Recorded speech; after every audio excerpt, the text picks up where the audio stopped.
Bonjour à toutes et à tous, bienvenue dans ce nouvel épisode de Perspectives d'architecte, podcast sur les architectes pour les architectes. Je suis Hélène Saunois. Je suis Axel Bertrand, nous sommes avocats associés du cabinet Asten Avocats, cabinet d'avocats en droit de l'urbanisme de la construction publique-privée basé à Paris et à Nancy. Nous intervenons notamment aux côtés d'architectes. Perspectives d'architecte, c'est le podcast qui donne la parole aux architectes. Aujourd'hui, nous avons le plaisir d'accueillir Aurélie Durand, architecte HMEONP chez En Acte Architecture. Bonjour Aurélie Durand. Bonjour. Bienvenue, nous sommes ravis de t'avoir avec nous. Merci de me recevoir pour ce podcast qui me fait très plaisir. Pour commencer, peux-tu nous parler de ton parcours et de ce qui t'a conduit à devenir architecte ? Alors moi, mon parcours est un peu atypique. J'ai pas fait une école d'architecture après mon bac. J'ai toujours voulu faire les beaux-arts. Donc j'ai passé un bac général, puis après je suis rentrée aux beaux-arts après les concours où j'ai fait de l'art pendant 3 ans. J'ai une licence d'art, photographie, installation. Et je me suis intéressée de plus en plus en fait à l'objet et à l'espace. Je voulais être au départ photographe-reporter, ce qui n'a rien à voir, vous allez me dire, avec l'architecture. Mais quand même, on a un regard qui est très précis. Du coup, j'ai un regard qui est un peu différent sur l'architecture, sur l'espace et sur les détails. Donc après ma licence d'art en photographie, j'ai repassé une licence en design de produits et d'architecture d'intérieur. Je suis architecte d'intérieur où j'ai un bac plus 5 en architecture d'intérieur. Donc j'ai intégré une agence d'architecture d'intérieur au début de ma carrière, puis d'architecte. Et c'est là où je me suis amenée de plus en plus à m'intéresser à l'architecture, où j'ai été de plus en plus chef de projet. Ça fait maintenant 20 ans que je pratique l'architecture. J'ai repassé donc mon diplôme d'architecte HMOMP en professionnel. Donc en parallèle de mon entreprise. J'ai travaillé pendant plus de 10 ans en tant que salarié, chef de projet dans différents cabinets. Et donc en Normandie, pour des raisons personnelles, je suis repartie sur la région parisienne pour rejoindre mon conjoint, où je me suis vraiment posé la question de pouvoir me dire c'est peut-être le moment à 35 ans de me lancer et de créer ma propre entreprise, donc de maîtrise d'œuvre, architecture d'intérieur, car ma formation d'architecte, je l'ai fait en même temps que ma création d'entreprise. Donc c'était un challenge un peu particulier. Ça devait être intense. Oui, c'était très intense, surtout que j'ai aussi personnellement eu mon fils dans cette même période. Ah oui. Donc c'était tout en même temps, mais c'était un challenge très intéressant et j'ai été très soutenue par mon compagnon qui était omniprésent. Donc je me suis dit, je vais chercher du travail, mais pourquoi pas créer ma société. Donc je me suis lancée. J'ai créé AD2 Concept en 2017. Et puis, j'ai fait plus. Alors, j'arrivais dans un secteur géographique que je connaissais personne, donc il a fallu que je fasse ma clientèle. Donc, c'était assez compliqué au départ, mais par bouche à oreille, en fait, mes clients m'ont recommandé à d'autres clients et d'autres clients, et donc je faisais principalement du privé.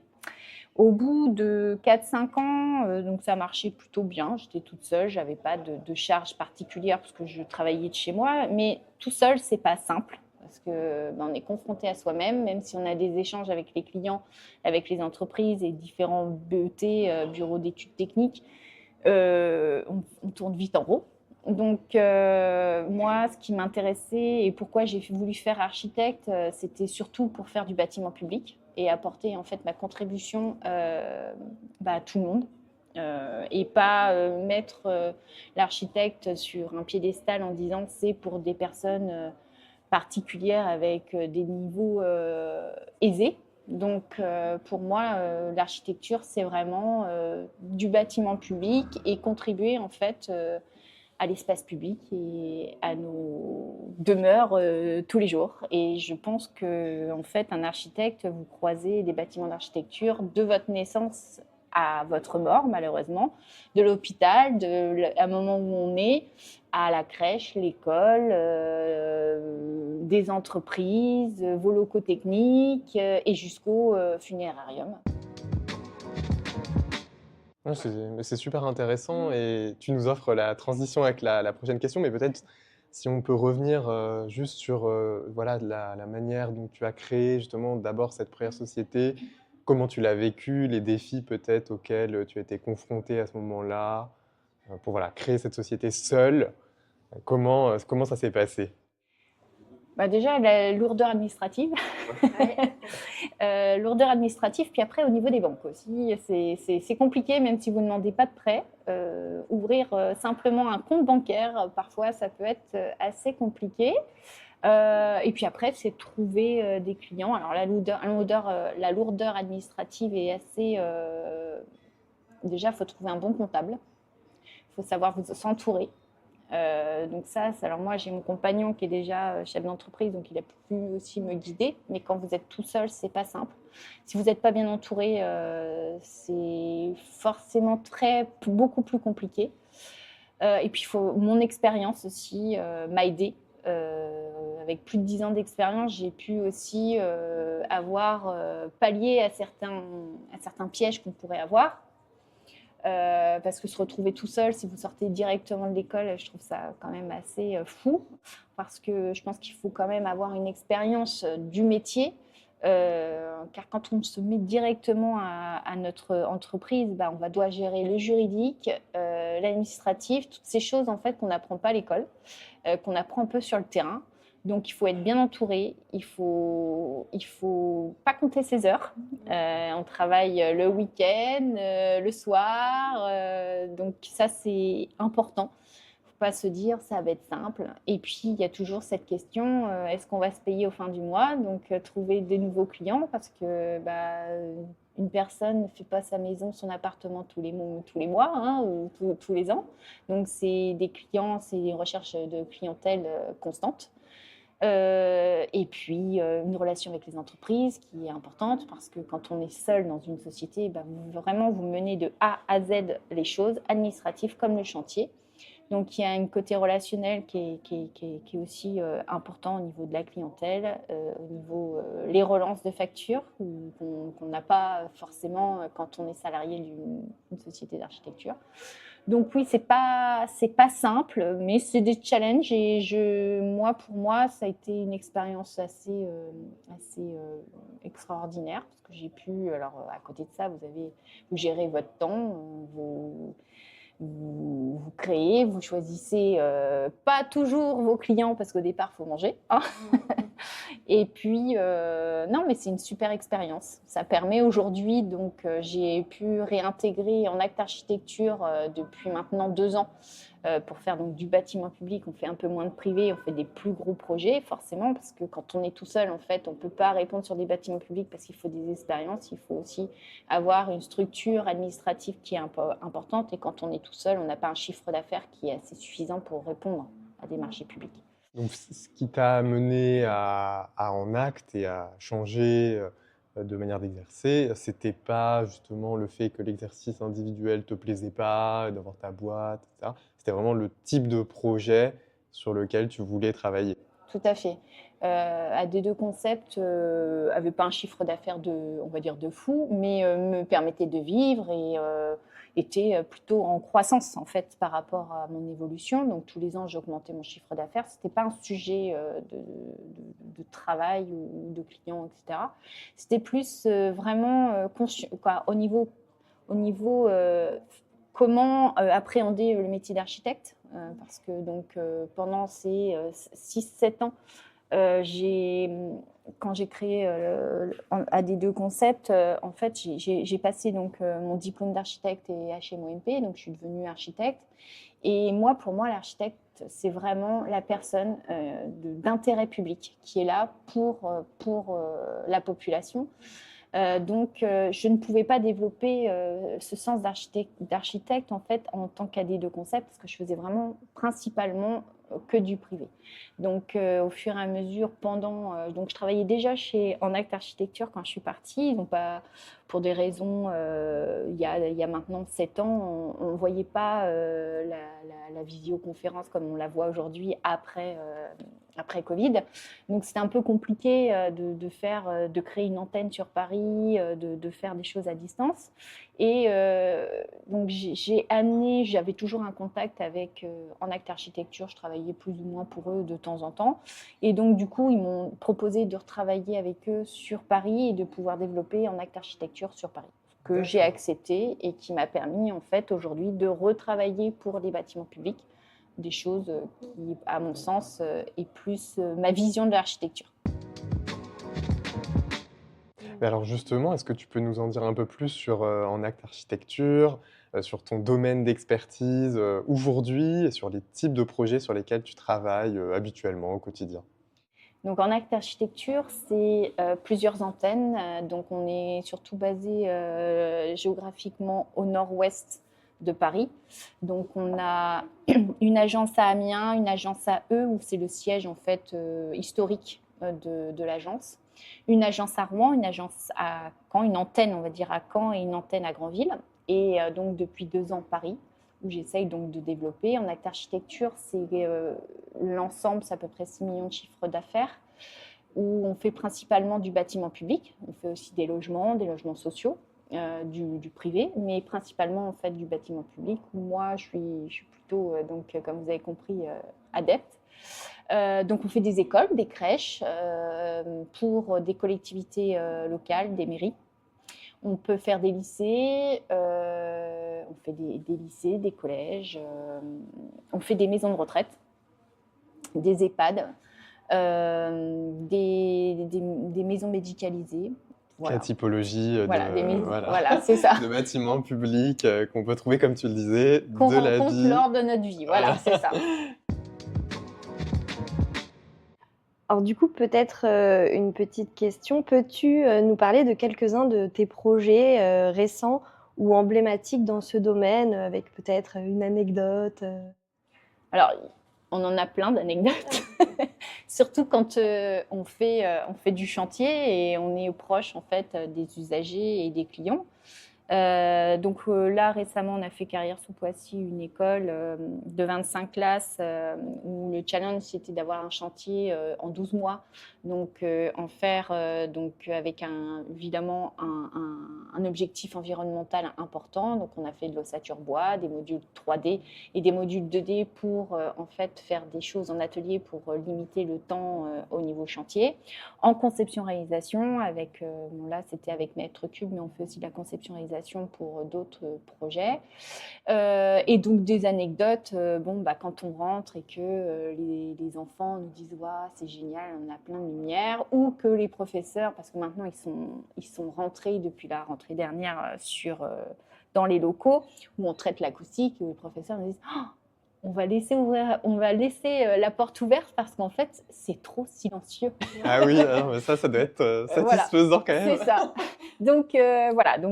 Ou par exemple, quand on fait des EHPAD, parce qu'en fait, ce qui est important et ce qui est passionnant dans notre métier, c'est que quand on fait, chaque projet est différent. Parce que selon le client que vous avez en face, une crèche à une autre n'a pas le même thème pédagogique. Rien que quand on fait des crèches et que, par exemple, les sanitaires, il y en a qui veulent la petite cordelette parce que pédagogiquement, il faut que l'enfant tire lui-même la chasse d'eau, la séparation avec son corps, etc. Donc, chaque projet est différent. D'une crèche à une autre, il y a des thèmes pédagogiques qui sont différents, qui sont propres aussi au directeur ou à la mairie qui a le projet. Tu étais lié par les exigences du maître d'ouvrage, mais qui vont jusqu'à l'équipe qui va travailler dans le lieu que tu réalises. Alors tout à fait, ouais, tout à fait, ça c'est important. Alors c'est peut-être dû aussi à ma déformation professionnelle, dû à mon parcours qui est un petit peu atypique par rapport à l'architecture d'intérieur, mais oui, en effet, on gère vraiment de la fonctionnalité du personnel à l'usager, à l'extérieur. Un bâtiment réussi, c'est vraiment un bâtiment qui est géré de son environnement, de son urbanisme jusqu'à l'intérieur du bâtiment et sa fonctionnalité. La limite entre justement l'espace public et l'espace intérieur est hyper important. La lumière, toutes ces choses. Et puis, une petite anecdote aussi par rapport à l'EHPAD. On ne fait pas un EHPAD, on va dire, non médicalisé, un EHPAD qui reçoit des personnes Alzheimer. Si vous ne connaissez pas, vous intéressez pas à cette maladie, je pense que vous passez à côté de quelque chose.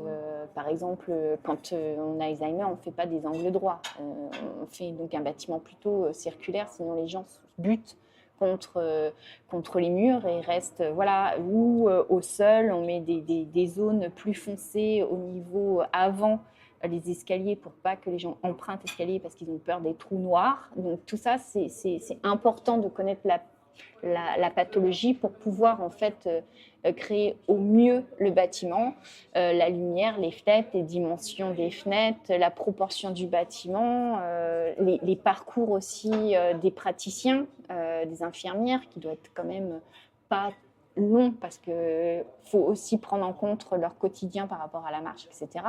Et puis une petite anecdote où quand on va voir et visiter les EHPAD en réhabilitation, puis que la petite mamie nous dit on va changer mon papier peint, alors qu'elle partage peut-être sa salle de bain aujourd'hui avec 5 ou 6 autres patients, alors qu'aujourd'hui ça paraît quand même compliqué et un peu désuet de se dire on doit chaque chambre n'a pas sa salle de bain. Aujourd'hui on le fait, mais c'est pas le cas de toutes les EHPAD en France qui sont en cours de réhabilitation aujourd'hui, thermiquement, acoustiquement et puis ergonomiquement aussi par rapport aux patients, par rapport au bien-être de l'être humain. Vu le prix quand même où les personnes payent leur chambre d'EHPAD, je trouve ça indispensable de pouvoir gérer l'ergonomie et le bien-être jusqu'à la fin de la vie de la personne, ou même en tout cas un passage, que ce soit à l'hôpital ou l'être humain doit être au cœur en fait de nos projets. Ouais, c'est très intéressant. Ouais. Tu t'immerges vraiment dans le projet que tu vas réaliser. Et puis ça rejoint aussi les différentes casquettes que tu me disais. Tu es obligé de documenter finalement chacun de tes projets et c'est en cela que du coup chaque projet est C'est différent. différent, tout à fait. Ouais. Et surtout aussi ne pas oublier cette échelle aussi, plus grande échelle de l'environnement du bâtiment, évidemment.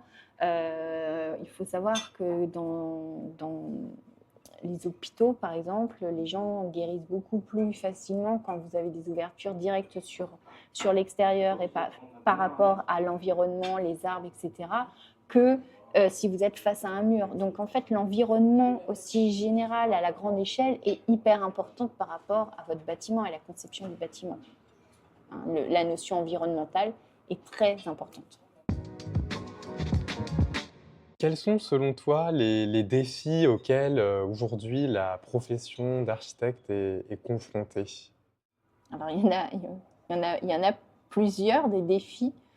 Il y a toutes les réglementations thermiques et les nouvelles réglementations environnementales qu'on nous impose de plus en plus, la RT 2025 qui va arriver. Donc évidemment, on a de plus en plus de contraintes environnementales qui fait qu'en fait, on doit avoir une technique qu'on doit amener dans nos projets ou en tout cas, nos formations initiales sont pas adaptées au métier d'architecture. Parce que du coup, tu penses qu'aujourd'hui, la formation de l'architecte serait peut-être incomplète sur tout le volet juridique. Tu penses qu'il y a peut-être un besoin sur la formation des architectes là-dessus? La formation d'architecte, je trouve que alors, le côté juridique, ce que je disais tout à l'heure, on l'a plutôt en formation HMONP, donc quand on veut s'installer à son propre compte. Après, je trouve que, alors, on doit se former quotidiennement en tant qu'architecte, quotidiennement pendant tout notre parcours d'architecte, on doit se former aux nouveaux techniques et toutes les réglementations qui sortent. Mais c'est vrai que au début de la création de l'ordre des architectes, en fait, il y a eu le métier d'architecte s'est scindé plus ou moins en deux. En fait, il y a l'architecte d'un côté qui est considéré comme plutôt côté artistique, et après on a eu les ingénieurs de l'autre côté qui ont eu plutôt ce côté technique. Et c'est vrai qu'aujourd'hui, contrairement à d'autres pays comme l'Allemagne qui sont beaucoup plus techniques Nous, en France, on a plutôt le côté artistique du métier d'architecte. Et je trouve qu'aujourd'hui, en tout cas, c'est une des raisons dans le futur, c'est vraiment de se former et d'avoir ces atouts pour compléter le côté artistique, évidemment, parce que le geste architectural, il y en a qui l'ont, mais on les connaît, les grands noms, c'est comme les footballeurs, il n'y en a pas tant que ça, en fait. Et donc, on doit aussi avoir le côté technique pour pouvoir justement répondre aux besoins de nos clients le plus précisément possible et pouvoir aussi, alors évidemment, on est toujours encadré avec des ingénieurs qui nous suivent dans notre équipe, que ce soit acoustique, mais il faut bien comprendre ces enjeux. Et ce qui est important aujourd'hui, c'est qu'on puisse, parce qu'aujourd'hui, il y a un gros problème en architecture, c'est qu'il y a beaucoup d'architectes qui font que de la conception et très peu de réalisation. Et moi, en tout cas, j'ai ce besoin de faire bien de la conception à la réalisation et d'aller sur le chantier. Ça permet vraiment de pouvoir aborder la conception d'une autre manière et de pouvoir aussi accompagner nos clients de A à Z et de bien voir aussi la réalisation de ce qu'on dessine à la réalisation. C'est un peu magique aussi. Il y a des architectes qui ne font que de la conception. Et pour vous, est-ce que c'est une difficulté? Est-ce que c'est un problème? Alors pour moi, c'est une difficulté, oui et non. Je pense que c'est un besoin parce que tout le monde ne peut pas non plus faire du chantier ou de la conception pour aussi une question de caractère.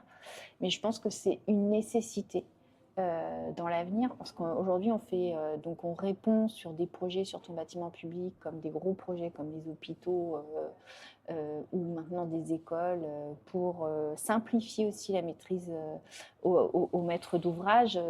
On fait de plus en plus de projets en conception-réalisation. Alors qu'est-ce que c'est la conception-réalisation? On répond à des projets qui sont sur des concours et des choses comme ça où tout c'est un package entier, c'est-à-dire qu'on répond, on fait un concours, on fait de l'image, on fait l'organisation en tant qu'architecte et on est associé en co-traitance avec une entreprise générale qui lui fait le chiffrage et fera la réalisation du projet. Donc en fait, dès le début, le maître d'ouvrage a cette notion de chiffrage et on leur offre un prix avec le projet. Et donc, on s'engage par rapport à ça. Donc, jusqu'à la fin du projet, sans avoir, évidemment, après, on peut avoir des avenants qu'on appelle donc des plus pour les projets, mais c'est des plus qui ne sont pas prévus ou des demandes complémentaires du maître d'ouvrage, mais normalement, ils achètent un package. Aujourd'hui, donc, on est amené à faire de plus en plus de la conception-réalisation. Je pense que c'est un peu l'avenir aussi. Alors, il y a des contraintes, des inconvénients et des avantages. Je pense que les architectes qui ne vont pas être amenés vers ça peuvent se poser des problèmes. Donc, faire de la conception-réalisation, c'est aussi être amené à faire du BIM, c'est-à-dire de la réalisation et en 3D de la maquette numérique, qui est donc on conçoit le projet de la conception donc à la réalisation et aussi à tout ce qui est suivi après le chantier, donc je ne sais pas, nettoyage des réseaux, etc. Maintenance dans cette maquette numérique. Donc aujourd'hui, les architectes qui ne vont pas faire de BIM, qui ne vont pas être amenés à faire de la conception-réalisation, vont être peut-être désavantagés, ils ne vont plus pouvoir toucher des projets de grande ampleur. Oui, ils vont être limités. Oui. Il va y avoir une limite sur le type Voilà. de projet. Parce que finalement, ce que tu dis, ça s'adresse à des projets d'une certaine ampleur. Enfin, je ne sais pas après en termes d'échelle, le quantifier, mais sur des petits projets, pas forcément... À partir de 7-8 millions, quand même, c'est Voilà. pas si grand que ça. Ouais, ça peut être à partir de 7-8 millions jusqu'à 20, 25, 30, 40 quand on fait des hôpitaux. Mais on le pratique déjà à partir de 4-6 millions d'euros pour des écoles, par exemple. Et donc, c'est là où nous, en France, on est assez... donc, on a évidemment l'obligation d'avoir un architecte dans la conception-réalisation. Donc, ça, c'est hyper important parce que ça défend le métier de l'architecture quand même. Où c'est vraiment un partenariat. Et ça, il faut vraiment défendre cette chose-là, le fait d'être en partenariat et pas être en sous-traitance de l'entreprise générale. Parce que là, en tout cas pour ma part, je pense que si on est en sous-traitance, on perd notre qualité justement architecturale, du dessin, tous ces détails que l'architecte peut amener et peut faire, entre guillemets, le beau, même si c'est très subjectif, du bâtiment.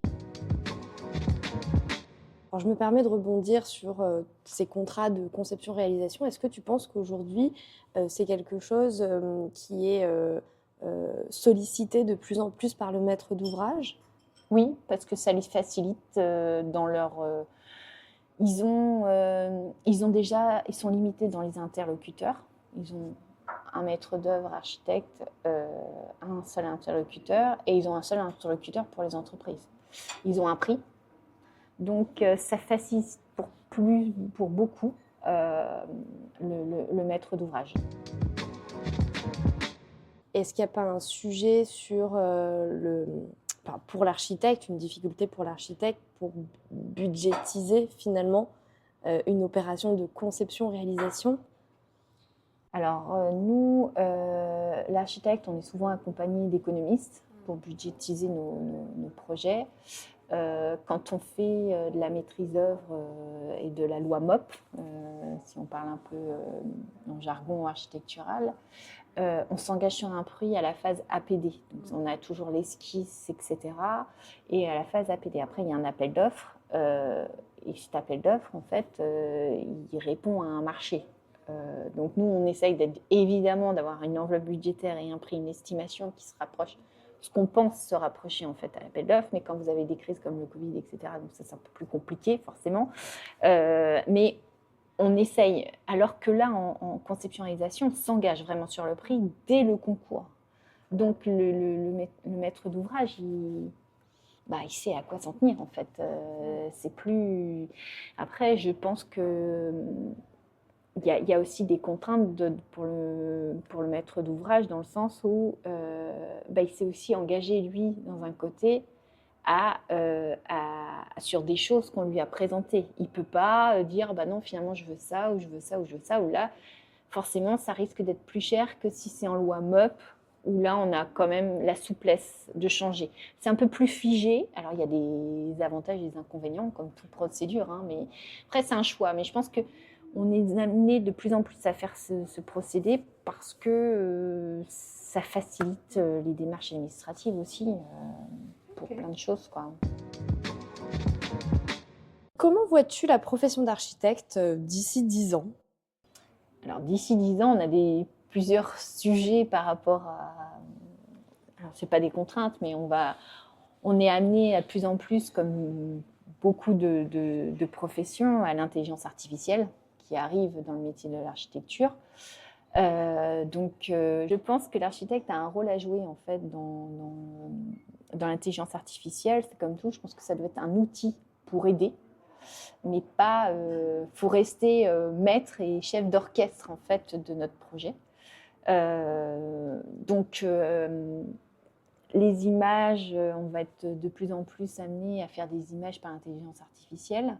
Donc je pense qu'il ne faut pas louper, il faut garder quand même notre empreinte et notre signature, indirectement une signature, alors sans être Renzo Piano ou d'autres grands architectes, mais notre trait, savoir toujours dessiner, ça c'est hyper important, parce que savoir dessiner, c'est un langage que l'architecte peut avoir sur son chantier par rapport à différentes... On peut avoir beaucoup de personnes de différentes langues sur notre chantier et on se comprend par le dessin parfois, mais aussi par le maître d'ouvrage. Donc l'intelligence artificielle va nous faire des belles images, va nous faire des choses comme ça, mais je pense que l'architecte doit toujours gérer vraiment son projet et doit être un atout, comme pour sortir les extraits du PLU, par exemple, pour nous aider à la compréhension de certaines choses.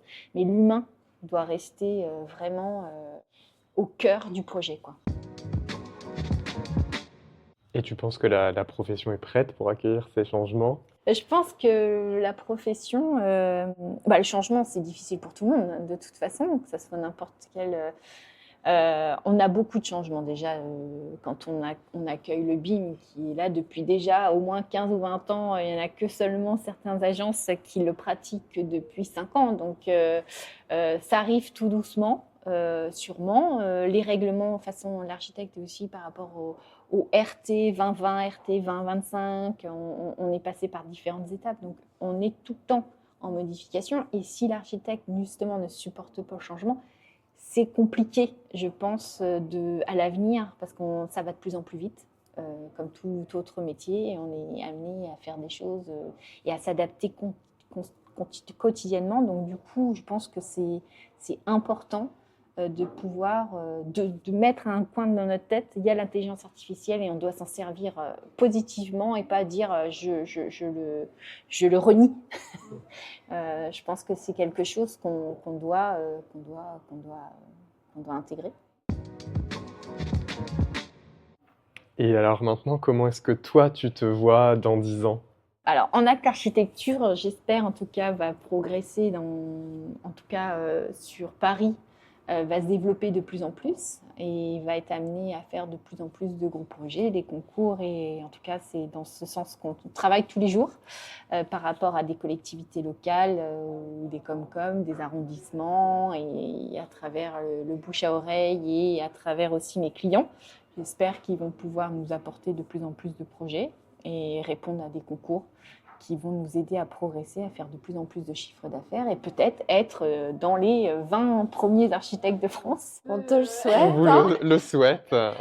Donc voilà, ça soit de plus en plus connu en acte architecture au niveau national aussi. Donc voilà, c'est moi et mes collègues qui œuvrent au jour le jour sur cette direction en tout cas. Super. Et du coup, pour conclure, est-ce que tu pourrais nous citer une construction qui te parle Alors moi, j'aime beaucoup à Nouméa le centre culturel de Djibaou. Je ne sais pas trop si on le prononce comme ça, mais voilà, de Renzo Piano, un grand architecte. Et j'aime beaucoup parce qu'il s'intègre complètement dans son environnement. Et puis ces sortes de nids en bois qui sont un petit peu complètement intégrés, on a l'impression qu'ils sont là depuis toujours parce qu'il ne faut pas oublier que l'architecture doit vraiment s'intégrer dans son paysage et c'est pas à nous, c'est pas au paysage en fait d'intégrer l'architecture, mais c'est vraiment à l'architecture en tout cas de s'intégrer au paysage et c'est dans ce sens-là que je pense toutes les notions d'architecture environnementale vont dans ce sens. C'est tout à fait passionnant. Ouais. C'est la fin de ce nouvel épisode de Perspectives d'architecte, un épisode tout à fait passionnant lors duquel nous avons notamment abordé l'enjeu du rôle de l'architecte, la conception-réalisation et d'autres sujets sur nous aurons l'intelligence artificielle, voilà, autant de sujets sur lesquels nous aurons peut-être l'occasion de revenir. Merci Aurélie Durand pour vos réponses. Merci à vous de m'avoir accueillie. Et pour votre intervention inspirante. Merci à vous d'avoir écouté ce nouvel épisode. Nous espérons que cela vous a plu. Si vous avez des questions ou des remarques, n'hésitez pas à nous contacter. C'était Perspectives d'architecte, le podcast sur les architectes pour les architectes par Asten Avocat. À très vite pour un nouvel épisode.